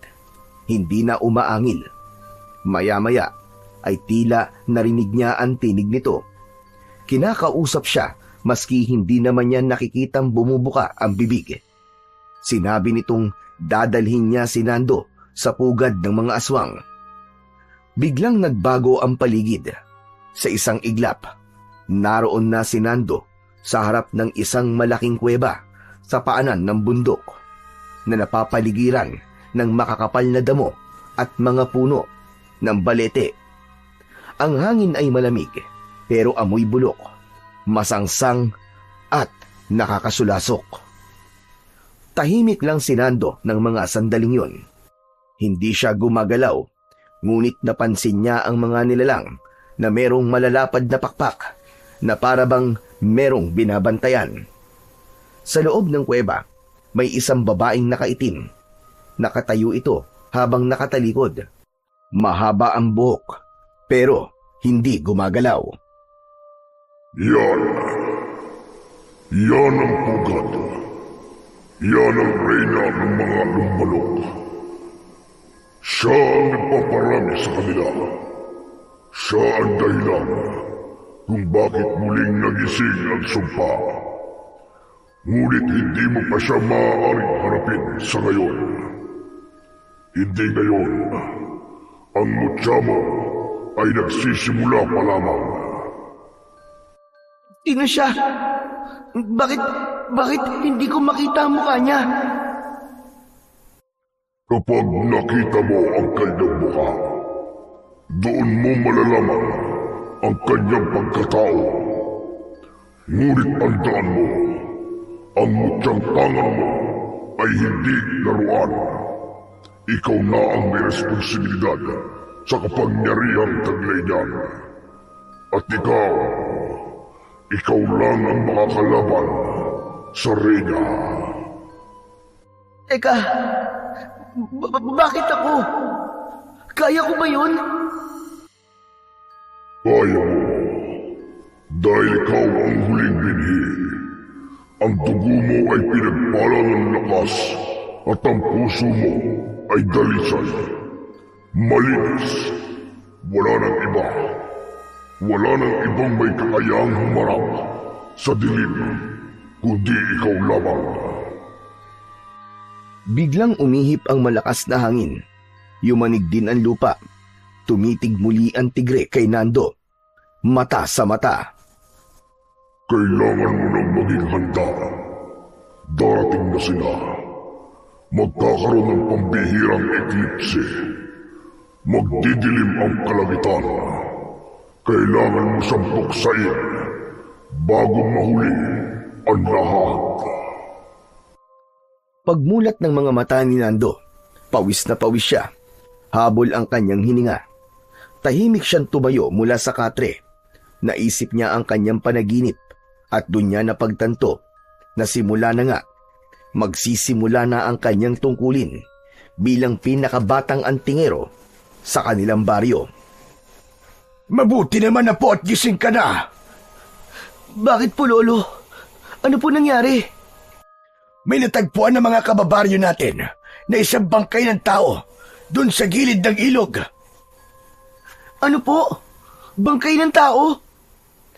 Tama ka, Apo. Hindi na hayop ang pinipinsala nila, kundi tao na, Nando. Tao na. Isang mangingisda raw. Si Ruel. Biyak ang tiyan. Nagkalat ang laman loob sa paligid at halos hindi na makilala. Nagsimula na silang pumatay ng tao, Lolo. Tama ka, Nando. Dumating na ang kinakatakutan natin, Apo. Hindi na pwedeng maghintay, Lolo Fred. Kailangan na natin silang pigilan bago pa masundan si Mang Ruel. Kung ganon, ay pumunta tayo mamaya sa silong. Sa isang sikretong silid doon kita tuturuan ng mga makapangyarihang orasyon at doon natin palalabasin ang tunay na lakas ng iyong mutya. Sige po, Lolo. Pumapayag po ako. Gagawin ko po ang lahat para matutunan ang kailangan ko. Pero teka po, nasan po pala si Kuya? Ay nako, hindi ko alam, Apo. Sa palagay ko ay maagang umalis. Hindi na nagpaalam. Baka bumalik na ng Maynila. Biglaan naman po yata. Mas mabuti na rin siguro yon. At huwag na sanang bumalik ang hambog na yon. Baka dahil sa kayabangan niya, mapahamak pa siya rito sa atin. Sana man lang, nagsabi siya bago siya umalis. Kaya nga pero hayaan mo na. Mabuting ginawa niya yon Kasi minsan, kailangan ng tao ang paminsan-minsang pagdistansya para matauhan siya. Ang gusto ko ngayon ay mag-focus ka, Apo. Opo, Lolo. Yun din po ang sabi sa akin ng tigre sa panaginip ko. Sabi niya po, responsibilidad ko po ang mutya. Pero hindi ko pa po pwedeng gamitin ito. Kasi daw, hindi pa po ako handa. Ibig sabihin yan, kailangan mo talagang magsanay. Opo, Lo. Kailangan ko magsanay para malaman ko kung paano ko magagamit ng tama ang mutya para maprotektahan ko ang baryo. Tama ka, Apo. At kapag ganap mo ng kilala ang iyong mutya, ikaw mismo ay magiging sandata. Hindi lang laban sa mga lumbanok, kundi sa lahat ng puwersa ng kasamaan. Matapos mag-agahan, ay tinawag na ni Lolo Fred si Nando upang simulan ang kanilang pagsasanay. Bumaba sila sa silong ng kanilang bahay, isang bahagi ng bahay na matagal nang hindi pinupuntahan at binubuksan. May kahoy na pintuan doon na may kandado. Binuksan ito ng matanda. Pagpasok nila, bumulaga kay Nando ang isang lihim na silid. Madilim sa loob. Nagsindi ng kandila si Lolo Fred. May nakita siyang isang maliit na altar sa gitna. May mga lumang aklat, tuyong mga dahon, at mga bote na may lamang kung ano-anong likido. May isang salamin sa sulok. May 2 upuan. Isang lamesa kung saan may nakapatong na mga gamit. May kinuhang kahon ng matanda. Binuksan niya ito at mula roon, kinuha niya ang isang sandata. Isang espada ito na maikli. Halos kasing haba lang ng braso ni Nando, ngunit kakaiba ang anyo. Ang hawakan nito ay may nakaukit na hugis mata at ang talim ay tila may mga ugat o linya na kulay itim at asul na kumikislap-kislap kapag natatamaan ng ilaw ng kandila. Ito ang sandata ng iyong ama, Apo. Ito ang ginamit niya upang mapatay ang reyna ng lumbanok noon. Ipinatong niya ito sa palad ni Nando. Parang may dumaan na enerhiya mula sa lupa, paakyat sa kanyang katawan. Ipikit mo ang iyong mga mata, Apo. Kailangan maging isa ang puso mo sa iyong sandata at mutya. Sumunod naman si Nando sa sinabi ng kanyang lolo. Tahimik siyang pumikit. Maigpit na hawak ang espada sa isang kamay at ang mutya sa kanyang dibdib. Sa gitna ng katahimikan, may narinig siyang tinig. Isang boses na kalmado pero makapangyarihan. Tila nagmumula sa kailaliman ng kanyang isipan. Binanggit ng tinig na bibigyan siya nito ng lakas at karunungan. Hawak pa rin niya ang espada at sa pagkakataong yun, ang mutya sa kanyang leeg ay nagliwanag ng matindi. Pati ang espada ay tila nagbabaga. May pulang liwanag na lumalabas sa mismong talim nito na parang apoy. Magaling, Apo. Ngayon ay handa ka na. Tuturuan na kita ng mga unang orasyon. Ito ang magiging pananggalang mo laban sa kanila. Sa loob ng mahigit 1 oras, inulit-ulit ni Nando ang mga orasyon. Kinabisa niya at pinag-aralan kung para saan ito magagamit. Madali naman siyang natuto. Masayang-masaya ang kanyang lolo. Sa huling bahagi ng kanilang pagsasanay, humarap si Nando sa isang salamin sa loob ng silid. Tignan mo ang sarili mo ngayon, Apo. Hindi ka na si Nando. Isa ka ng tagapagdala ng liwanag. Tagapagtanggol ng katarungan. Handang-handa ka na. Napatitig si Nando sa salamin. Pamaya-maya ay ngumiti. Natuwa siya sa nakita niyang refleksyon niya sa salamin. Parang nakikita niya ang kanyang ama. Nakatingin sa kanya at nakangiti. Hapon na nang makalabas sila sa silid na yon. Pero ramdam na ramdam ni Nando ang kakaibang sigla sa kanyang katawan. Parang hindi napagod sa buong maghapong pagsasanay. Ngayon na po, subukan natin ang iyong lakas. Mag-igib ka ng tubig sa ilog. 2 timba, gaya ng ginagawa ng tatay mo noon. Walang pag-aalinlangan, agad na sumunod si Nando sa sinabi ng kanyang lolo. Kinuha niya ang 2 malalaking timba at tumakbo papunta sa may ilog. Pero sa gulat ni Lolo Fred, halos ilang minuto lang ay nakabalik na kagad si Nando. Basa ang kanyang braso at balikat, pero hindi man lang hinihingal. Pambihira! Napakabilis mo naman yata! Lolo, hindi nga po ako nabigatan eh. Parang ang gaan-gaan lang po ng timbang may lamang tubig. Parang nga pong hindi ako nagbuhat eh. Kung ganon, ay may kakayahan ng mutya na bigyan ka ng lakas at bilis. Maganda yan! Grabe! Ang astig naman po ng kapangyarihan nito. Ang dami! Tinignan niya ang kanyang mga kamay. Napangiti siya. Sa isip niya, alam niyang may kakayahan na siyang lumaban, magtanggol at magligtas. Masaya siya, hindi lang dahil sa lakas na taglay niya ngayon, kundi dahil alam niyang handa na siyang tuparin ang kanyang tungkulin. Nagpatuloy sila sa pagsasanay sa mga sumunod na araw. Umaga't hapon, pinapanday ni Lolo Fred ang galing ni Nando sa paggamit ng espada at pagbigkas ng mga orasyon. Tahimik ang buong baryo sa mga araw na yon. Walang mga naging biktima ang mga aswang. Parang pansamantalang nawala ang panganib sa kanilang lugar. Pero isang gabi, habang palabas si Nando sa bahay para umihi sa banyo, napansin niya ang isang kakaibang ingay mula sa labas. Sinundan niya ang tunog hanggang sa napunta siya sa bakuran ng kanilang kapitbahay. At doon, sa harap mismo ng bahay, ay nakita niya ang isang nilalang na may pakpak. Isang lumbanok. May nilalapa itong tao. Nakita niyang patay na ang matanda nilang kapitbahay na si Aling Puring. Agad siyang kumilos. Kahit patay na ang matanda, hindi siya nagdalawang isip. Sinugod niya ang aswang. Mabuti na lang at dala niya ang kanyang espada sa bewang. Nakalagay sa isang kaluban. Bitbit niya ito bago siya lumabas ng kanilang bahay. Hoy! Pangit na halimaw! Dito ka tumingin! Tumigil ang lumbanok sa kanyang ginagawang paglapa. Unti-unti itong lumingon kay Nando. Bumukas ang bibig nito at lumabas ang mahabang dila. Mahigpit na hinawakan ng binatilyo ang kanyang sandata at naghanda sa pag-atake ng nilalang. Sige! Lumapit ka dito! Hindi kita uurungan! Isang mabilis na pag-atake ang ginawa ng aswang. Lumipad ito sa ere at mabilis na bumulusok pa ibaba. Pero kasabay ng pagbaba ng aswang ay tumalon si Nando. Nagtagpo sila sa ere at nagbanggaan.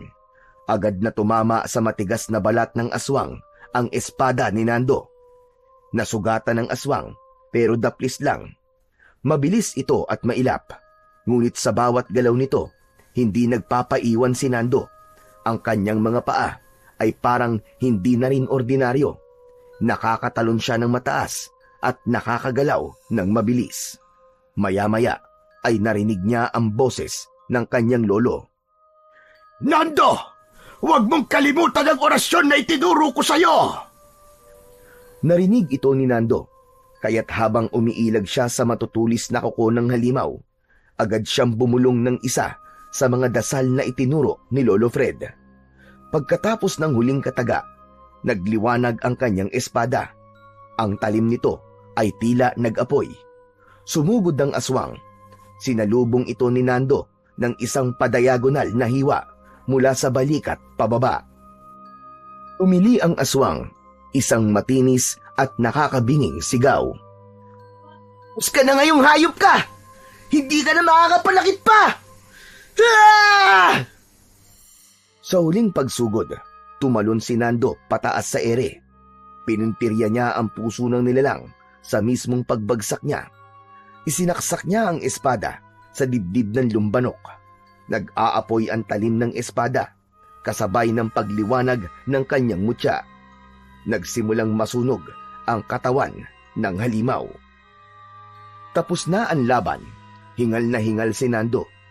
Hawak pa rin niya ang kanyang mahiwagang espada. Habang dahan-dahang nagiging abo ang katawan ng halimaw sa harap niya. Lumapit ang kanyang lolo Fred. May daladalang kumot at tinakpan ang katawan ni Aling Puring. Hindi ko siya naisalba, Lolo. Huli na, nang makita ko siya. Hindi mo man siya nailigtas, Apo. Hindi mo naman hinayaan na babuyin ng nilalang na yon ang kanyang bangkay. Huwag ka nang malungkot. Ginawa mo ang lahat, Apo. At masaya ko sa naging resulta ng una mong laban. Sana magtuloy-tuloy po ang ganito, Lolo. Pero alam kong marami pa po sila.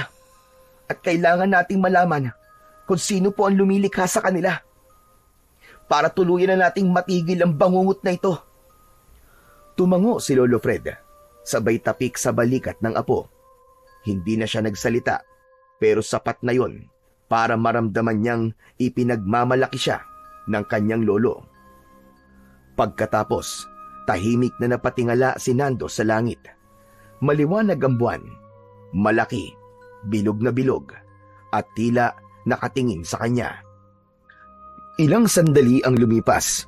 Lumabas sa kanilang tahanan ang kanilang mga kapitbahay. Marami sa kanila ang hindi makapaniwala sa kanilang nakita na napatay ng batang si Nando ang aswang. Lumapit ang pamilya ni Aling Puring, umiiyak at nanginginig sa takot. Sinabi nilang wala silang nagawa kundi ang umiyak na lang sa loob ng bahay. Ang matanda ay ulyanin na.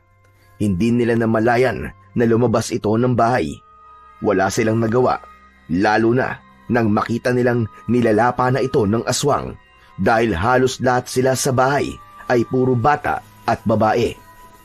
Walang makalabas, walang makalaban para sa matanda. Nagpasalamat ang mga ito sa kanya na kahit huli na ang lahat, kahit paano ay may lumaban para sa kanya. Naiyak si Nando. Hindi man siya nakapagsalba ng buhay. Alam niyang hindi siya nabigo. Nakatulong siya. May ginawa siya. At yun ang mahalaga. Kinabukasan, naging laman ng bawat usap-usapan ang balita tungkol sa batang si Nando. Mabilis na kumalat ang ginawa niyang kabayanihan. Samantala, habang nag-aagahan naman ang maglolo, may narinig silang humintong sasakyan sa harap nila. Paglingon nila, nakita nila si Chris na pumasok sa kanilang bahay. Nakatsinelas lang ito. May bitbit na maliit na backpack. Amoy alak pa ito at medyo magulo ang buhok. Ngumiti pa ito at kumaway sa dalawa nang makita niyang nakatingin ang dalawa sa kanya. Kumusta? Kuya, saan ka galing? Akala namin ni Lolo umuwi ka ni. Sa kabilang bayan. Nagkita lang kami ng tropa. Saglit lang sana pero napasarap Umalis ka nang walang paalam. Tapos ngayon ay akala mo kung sino kang dumating dito. Hoy Chris, hindi porket may sarili ka ng trabaho at kita, mawawalan ka lang ng respeto sa akin. Aalis ka na lamang ng basta-basta, tapos babalik ka na parang walang nangyari. Lolo naman, ang aga-aga sermon kagad. Matanda na po ako. Alam ko na ang ginagawa ko. Matanda ka na pala. Kaya ganyan mo na lang akong tratuhin ngayon. Pambihira. Ayos din yung prinsipyo mo, ano? Oo, hindi ka na nga bata. Pero sana naman maisip mo, nandito ka sa aking pamamahay ngayon. At habang nandito ka, ako ang masusunod dito. Lalo na't alam nating may panganib sa baryo. Akala mo ba biro lang yung pinagdadaanan namin dito? Hindi ka nagpaalam. Malay ba namin kung umuwi ka na ng Maynila o kung buhay ka pa ba o kung baka napatay ka na ng mga aswang? Lolo naman, seryoso kayo dyan? Paano naman ako mapapatay ng isang nilalang na hindi naman nag-i-exist? Hindi nag-i-exist? Ano sa palagay mo ang ginawa ng kapatid mo si Nando kagabi? Naglaro? Tumingin ka riyan, Chris. Kita mo yung burol sa kabila? Si Aling Puring. Pinatay siya kagabi ng isang lumbanok, isang aswang. At ang kapatid mo, siya ang lumaban sa aswang. Mag-isa. Habang ikaw, nagliliwaliw sa kung saan. Tumahimik si Chris. Hindi siya makatingin ng diretso sa kanyang lolo. Si Nando naman, tahimik lang. Pinagmamasdan ang dalawang pinakamahalagang lalaki sa buhay niya. Hindi na rin siya nagsalita. Ayaw na niyang gatungan pa ang galit ng kanyang lolo. Sa sandaling yun, alam niyang may punto si Lolo Fred. Alam din niyang hindi ito talagang galit. Ang lolo nila ay nag-aalala lang, lalo na sa kanyang kuya Chris.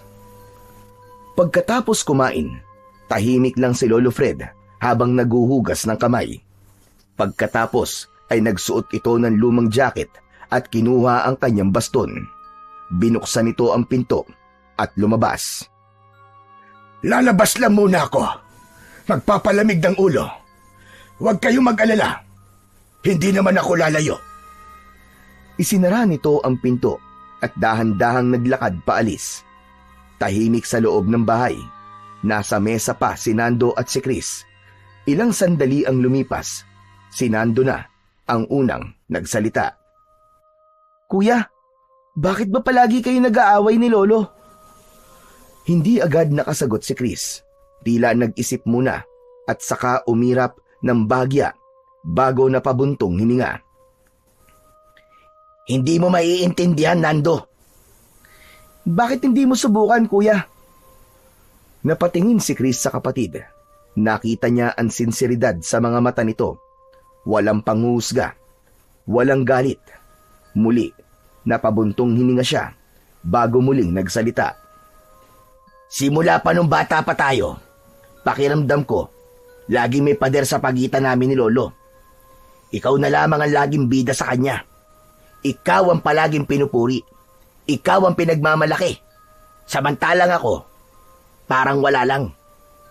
Para bang laging may kulang sa akin, kaya di niya ako napapansin. Nag-aral ako na mabuti. Nagtrabaho. Sinikap kong makamit lahat ng kaya kong abutin. Pero parang hindi pa rin sapat. Kahit na anong achievement ko, parang walang kwenta sa kanya. Wala man lang yung simpleng magaling o proud ako sa'yo. Wala. Wala siyang sinabi. Kuya, hindi totoo yan. Mahal ka ni Lolo. At alam ko na proud siya sa'yo. Hindi ko maramdaman eh. Ngayon, tuwing may oportunidad ako, niyayabangan ko talaga siya. Sinasabi ko lahat ng mga achievements ko sa buhay para kahit paano ma-realize niya na meron din naman siyang ipagmamalaki sa akin. Pero wala pa rin. Nung umuwi ako dito, puro singhal, puro sermon ang inaabot ko. Parang lahat ng sasabihin ko, lahat ng galaw ko mali sa kanya. Ang sakit, bunso. Ang hirap. Ang hirap magmahal ng taong hindi mo alam kung mahal ka rin. At ngayon, ikaw na naman ang bida. Kasi ikaw ang nagmana ng mutya. Ikaw ang susunod sa yapak ni tatay at ni lolo. Samantalang ako, wala. Tagapanood, tagamasid. Hindi ako favorite ni Lolo, kuya. Pareho niya tayong mahal. Maaring iba lang talaga ang paraan niya sa pagpapakita nun. Pero hindi ibig sabihin nun na meron siyang pinapaboran. Saka hindi ba? Ikaw nga nun. Halos kayo lang ni tatay ang laging magkasama. Kayo ang palaging magkausap. Ikaw ang favorite naman nun ni tatay, di ba? Si tatay. Siya lang ang palagi kong kakampi nun. Kapag may hindi kami pagkakaintindihan ni lolo noon, si tatay ang palaging umaawat. Siya ang nagsasabing, intindihin ko na lang daw si lolo kasi matanda na. Pero nung mamatay siya, nawalan na ako ng kakampi. Para na rin ako namatay. Kaya ba pinili mong lumayo sa amin, kuya? Kasi nagtatampo ka? Kasi galit ka sa akin? Hindi ako galit sa'yo. Nagtatampo, oo, kay lolo. Pero hindi mo alam, bunso, kung gaano kalungkot sa bago kong mundo. Ang hirap ng pakiramdam na parang wala akong pamilya. Mag-isa lang ako doon. Nagkakamali ka, kuya. Kami ang pamilya mo. Lagi kang hinihintay ni Lolo. Mahal ka niya, kuya, maniwala ka. Baka ikaw lang ang hindi nakakakita. Tsaka kuya, mahal na mahal din kita. Di mo ba nakita yung kanina? Yung kaninang parang galit siya? Hindi naman siya galit eh. Nag-aalala lang siya sa'yo, kuya. Totoo ba sinasabi mo, Nando? Oo naman, kuya. Hindi lang talaga niya alam kung paano niya ipapakita yun sa'yo. Ganun lang talaga siya, kuya. Sa totoo lang, minsan pa lang naman niya nasabi sa akin na nagustuhan niya ang ginawa ko eh. Yun ay nung natalo ko yung aswang. Kaya paano ako magiging favorite ni Lolo, kuya? Wag ka na malungkot. Ganun lang talaga si Lolo, kuya. Intindihin mo na lang. Tulad ng sinabi ni tatay. Matanda na siya. Tama ka, bunso. Ay, nako. Nakakainis. Naiinis ako sa sarili ko. Kasi parang ako yung bunso at ikaw pa yung panganay. Napaka-immature ko. Hinayaan kong kainin ako ng madaming hinanakit. Tuloy ngayon, hindi ko alam kung kaya ko pa itong ayusin lahat. Nando, gusto kong bumawi kay Lolo. Sana, hindi pa uli ang lahat. Ano ka ba, kuya? Palaging hindi pa uli ang lahat. Habang buhay pa si Lolo, ay may pagkakataon pa tayong dalawa. Mula sa sandaling yon, tila may malaking nabawas sa bigat na matagal nang pasan-pasan ni Chris sa kanyang dibdib. Sa wakas, nasabi niya ang lahat ng mga hinanakit na matagal niya nang kinikimkim. At si Nando ang naging tulay para sa unti-unti niyang paghilom. Lumipas ang maraming oras. Pagdating ng hapon, ay parehas na nakatanaw sa may bintana ang magkapatid. Inaabangan ang pagdating ng kanilang lolo. Ilang oras pa ang nagdaan. Gabi na, pero wala pa rin ito. Nasaan kaya si Lolo? Grabe namang tampo nun. Gabi na. Hanapin na kaya natin, Nando. Mabuti pa nga, kuya. Kinakabahan na ako eh. Saan kaya nagpunta yun para magpalamig ng ulo? Naghanda ang dalawa. Kinuha ni Nando ang espada at siniguradong suot ang kanyang mutya. Pero hindi pa man sila tapos sa paghahanda. Nakarinig sila ng malalakas na pagaspas ng malaking mga pakpak. Nagkatinginan silang dalawa. Narinig mo ba yun, bunso? Ano yun? Kuya, sa palagay ko, mga aswang yun. Nandito na naman sila. Ano ka mo? Mga aswang? Lumabas si Nando. Agad naman siyang sinundan ni Chris. Ganun na lamang ang kilabot na naramdaman ng binata nang makita niya mismo sa harap niya ang nilalang na dating hindi niya pinaniniwalaan. Anak ng... Totoo nga! Totoo nga, mga aswang! Nakita nila ang napakaraming mga lumbanok na lumilipad sa ere.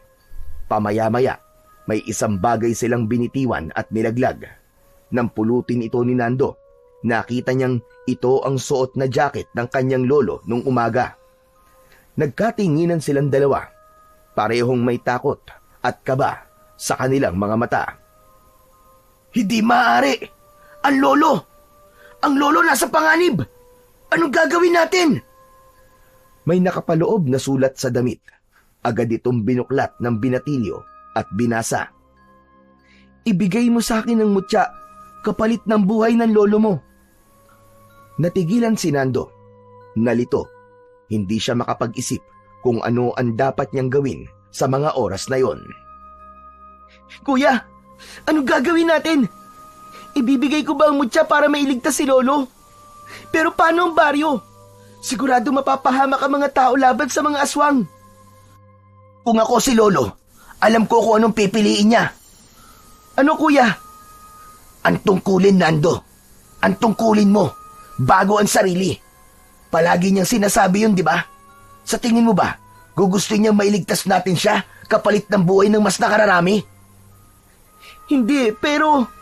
Hindi natin ibibigay ang mutya sa mga aswang na yun. Pero bunso, sasamahan kita. Ililigtas natin si lolo. Mabilis ang naging desisyon ng magkapatid. Buo na ang kanilang pasya na sumugod sa gubat para iligtas ang kanilang pinakamamahal na Lolo Fred. Naglakad sila papunta sa gubat. Masyadong tahimik na ang tangi lang nilang naririnig ay ang kanilang sariling mga kaluskos. Bunso, alam mo ba talaga kung saan sila makikita? Opo kuya, nakita ko po sa panaginip kung nasan po ang kanilang pugad. Ipinakita po sa akin ang tunay na may-ari ng mutya, ang maywagang tigre. Nagpatuloy sila sa paglalakad hanggang sa narating nila ang paanan ng bundok. Nakita nila ang kuweba, ngunit hindi sila doon nagtapos. Naglakad pa sila hanggang sa marating nila ang tila isang maliit na baryo. Nagtago sila sa likod ng matataas na damo at nagmanman. Madami silang nakitang mga tao na parang may hinihintay. Nakatambay sila sa labas ng kanilang mga bahay, nagtatawanan at nagkwekwentuhan. Bunso, sigurado ka bang dito natin makikita si Lolo? Tignan mo, hindi naman sila mukhang mga aswang eh. Mukha silang mga mababait na tao. Hindi kuya, nagkakamali ka. Huwag ka magpapaloko sa nakikita mong anyo nila. Teka, hawakan mo ako kuya. Ipapakita sa inang mutya ang totoo. Hinawakan ni Chris ang kamay ng kapatid. Kasabay nito ay umusal ng orasyon si Nando. Lumabas ang isang malamlam na ilaw mula sa kanyang suot na mutya. At ang liwanag na yon ay tila bumalot sa paningin ni Chris. Unti-unti, nakita niya ang pagbabago ng anyo ng mga tao. Lahat sila ay mga aswang. Pambihira! Napakarami pala nila, bunso. Paano natin lalabanan ng mga yan? Magtiwala lang tayo kuya sa kapangyarihan ng mutya. Habang nagmamanman sila, nakita nila sa isang parte ng komunidad ang kanilang lolo. Nakatali, sugatan, at halos hindi na kumikilos. Mga hayop! Mga hayop sila! Sinaktan nila si Lolo! Papatayin ko sila! Kuya, kumalma ka lang. Kailangan nating gumawa ng plano. Hindi pa pwedeng basta-basta lang. Ako ang lalaban sa mga aswang na yan, kuya. At ikaw naman ang magliligtas kay Lolo. Palayain mo siya at ilayo dito. Sigurado ka ba, bunso? Oo naman. Tulad na sinabi ng tigre, ako lang kuya. Ako lang ang maaaring kumalaban sa mga aswang na yan. Alam mo, magkapatid pala talaga tayo, no? Bakit naman, kuya? Kasi, manang-mana ka sa kayabangan ko. Kuya naman ngayon ka pa nagbiro eh. O sige na. Huwag ka nang tumawa. May misyon pa tayo. Sige, Nando. Gawin na natin. Mag-iingat ka at galingan mo. Hayaan mo. Pag napalaya ako si Lolo, tutulungan ka namin. Hindi ka nag-iisa sa laban na to, Nando. Kasama mo kami. Isang pamilya tayo. Salamat, kuya. Salamat. Agad na nagpakita si Nando sa mga aswang. Dala ang kanyang mahiwagang espada. Hindi na siya nagpatumpik-tumpik pa. Tumakbo siya palapit sa mga aswang. Nakipaglaban siya sa mga ito. Samantala, habang nagkakagulo ang lahat, si Chris naman ay patagong lumusot sa likuran. Mabilis, ngunit maingat. Nakarating siya nang walang nakakapansin sa puno kung saan nakatali ang kanyang Lolo Fred. Lolo, gising po kayo. Ako po ito, si Chris. Chris po, anong ginagawa niyo rito? Ililigtas ka po, Lolo. Agad na kinalag niya ang mga tali at tinulungan niya na makatayo ang kanyang lolo. Ngunit isang aswang ang nakapansin. Sumugod ito sa kanila. Naging matalas ang pandinig at pandama ni Nando. Naramdaman niya na nasa panganib ang kanyang mga kapamilya. Nakita niya agad ang papasugod na aswang. Mabilis siyang lumapit at sinaksak sa likod ang aswang na yon. Namatay ito at nasunog. Isa-isa niyang pinabagsak ang mga nilalang na humaharang sa kanya. Sige na kuya, itakas mo na si Lolo. Ako nang bahala dito. Pero hindi pwede yun. Hindi ka namin iiwan dito, Nando. Kung ganon, ito kuya ang espada. Ikaw na muna ang gumamit nito. Kailangan mo ng sandata. Paano ka? Huwag mo akong alalahanin. Kaya ko to. Walang pag-aalinlangan na ibinigay ni Nando ang espada sa kanyang kuya. Tumayo siyang walang armas, ngunit hindi siya natakot. Kinalaban niya ang mga aswang na sumusugod sa kanila, gamit lamang ang kanyang angking lakas. Nagagawa niyang mapatumba ang mga aswang sa pamamagitan lamang ng kanyang mga sipa at suntok. Isa-isang bumabagsak sa lupa ang mga aswang na lumalapit sa kanya. Tinulungan na din siya ng kanyang kuya Chris. Ngunit biglang nag-iba ang ihip ng hangin. Mula sa isang kubo ay lumabas ang isang babae. Tahimik itong tumindig sa harap ng mga aswang. Isang salita lang niya at tumigil na ang lahat. Ang mga aswang na mababangis at mababagsik ay parang mga batang sinaway ng kanilang ina. Dahan-dahang lumapit ang babae at doon siya tuluyang nasilayan ni Nando. Nanlaki ang mga mata niya nang makilala ito. Hindi maaari. Si Aling Sumalim. Hindi sumagot ang babae, ngunit ang kanyang tingin ay diretso kay Nando. Malamig at walang emosyon. Ikaw nga! Ang sama mo! Bakit mo ito ginagawa? Ngumisi ang babae. Tinignan si Nando mula ulo hanggang paa. Tinignan din ito ang buwan bago nagsalita. Ako si Dayang Sumalim. Alam mo bang halos kaedad mo lang ako nang mamatay ang aking ina? Ano naman ngayon? Anong pakialam ko sa'yo? Meron. Dahil nalaman ko na ikaw ang tagapagmana ng antingero na yon, ang pumatay sa nanay ko. Ang dating reyna ng mga lumbanok. Biglang lumakas ang hangin. Napayuko si Chris habang pinoprotekta ng sarili mula sa alikabok. Samantalang si Nando naman ay hindi natinag. Ang mga aswang ay muling gumalaw, ngunit hindi umaatake.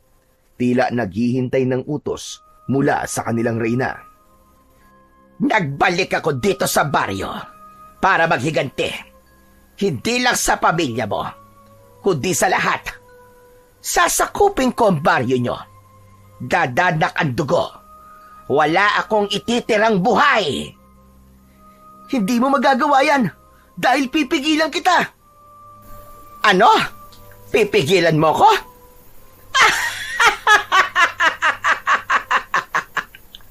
Bata ka lang. Anong laban mo sa akin? Sa palagay mo ba ay kakayanin mo ko?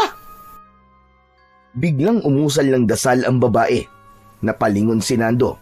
Ang mga aswang na pinatumba ni Nando ay muling nabuhay. Ngunit mas mabangis at mas malalakas.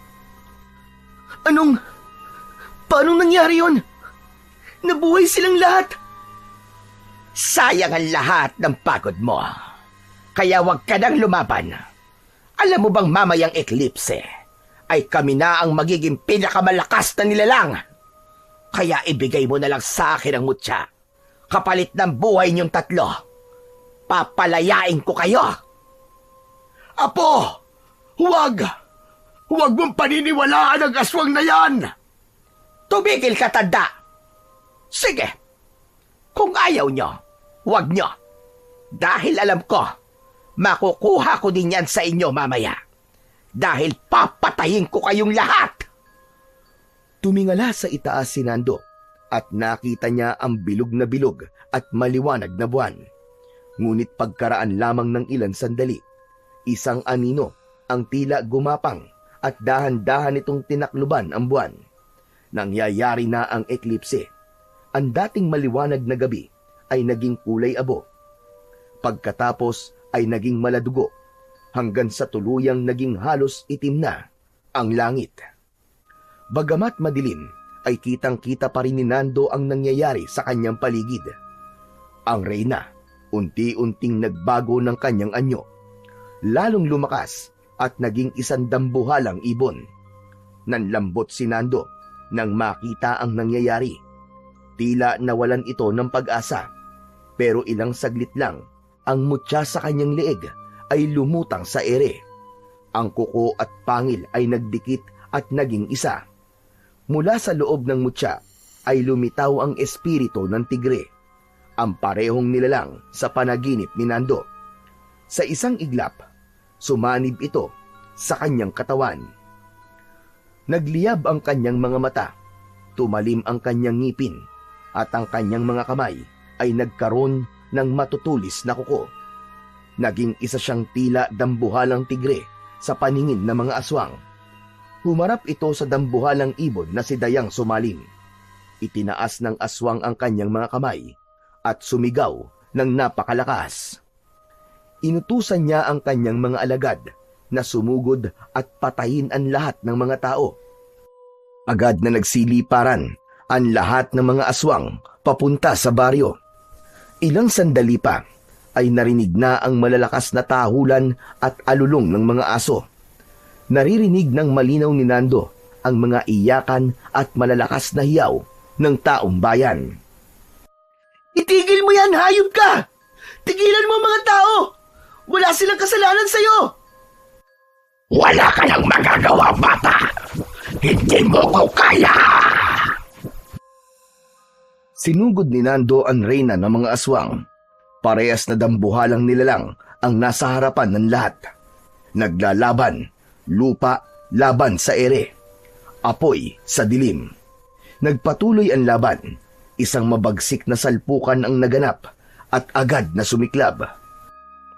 Malakas ang aswang at ilang beses din itong nasugatan ang dambuhalang tigre, pero hindi ito nagpabaya. Hanggang sa huling atake, ginamit ni Nando ang kuko ng mahiwagang tigre at isinaksak yon sa dibdib ng dambuhalang ibon. Pinakabaon niya to hanggang sa tumama sa mismong puso ng ibon. Sa kanya to kinagat sa pakpak. Pasadsad silang lumagapak sa lupa ng kanyang kalaban hanggang sa nawalan ito ng malay. Kasabay nito ang muling pagbabalik ng katahimikan. Nawala sa paningin nila ang mga aswang na lumbanok. Tila na puno ng usok ang buong lugar, kasabay ng paglaho ng mga halimaw. Si Nando, bumalik na rin sa anyo nito bilang tao. Pagod, sugatan, ngunit buo na tumayo si Nando. Humihingal, pero may ngiti sa kanyang labi. Sa likod ay papalapit naman si Chris at si Lolo Fred. Tapos na! Ang galing mo, bunso! Grabe! Di ko talaga akalain na ganun kakagaling makipaglaban. Ngumiti si Nando sa sinabing yon ng kanyang kuya Chris. Ngunit sa sandaling yon, biglang namilog ang mga mata ng binata nang makitang bumangon ang reyna ng mga aswang sa likod ni Nando. Ang matatalim na kuko nito ay nakatutok sa likod ng binatilyo. Handa nang umatake. Mabilis na kumilos si Chris. Tumakbo siya at hindi nagdalawang isip na itulak si Nando at siya ang sumalubong kay Dayang Sumalim. Sinaksak nito ang dibdib ng aswang gamit ang espada. Malalakas na tili ang kumawala sa bibig ng halimaw. Puno ito ng sakit at galit. Sunod-sunod na isinaksak niya ang espada. Lahat ay tumama sa dibdib at sa puso ng aswang. At doon tuluyan na talagang natapos ang buhay ng reyna ng mga aswang na lumbanok. Yan! Tapos na talaga! Ewan ko na lang kung mabuhay pa yan lintik na yan. Ha? Kuya, ang galing mo! Nagawa mo! Hindi ko alam kung paano. Pero salamat, kuya. Kundi dahil sa'yo, baka wala na ako. Sus! Wala yun. Maliit na bagay. Magaling mga apo. Ang uhusay nyo. Manang-mana talaga kayo sa inyong ama. Chris, hindi ko akalain na may pambihira ka rin palang tapang. Mahusay. Ang galing ng ginawa mo, apo. Iniligtas mo ang buhay ng kapatid mo. Iniligtas mo tayong lahat. Napapikit si Chris sa narinig. Parang biglang nawala ang pagod niya. Sa unang pagkakataon, ang lolo niyang laging seryoso at madalas na tahimik sa kanya. Ngayon ay nagbigay ng papuri. Hindi siya makapaniwala. Lolo, Totoo po bang naririnig ko? Pinupuri niyo po ako? Aba, o bakit? Dapat lang naman, hindi ba? Talaga namang nakakahanga ang ginawa mo.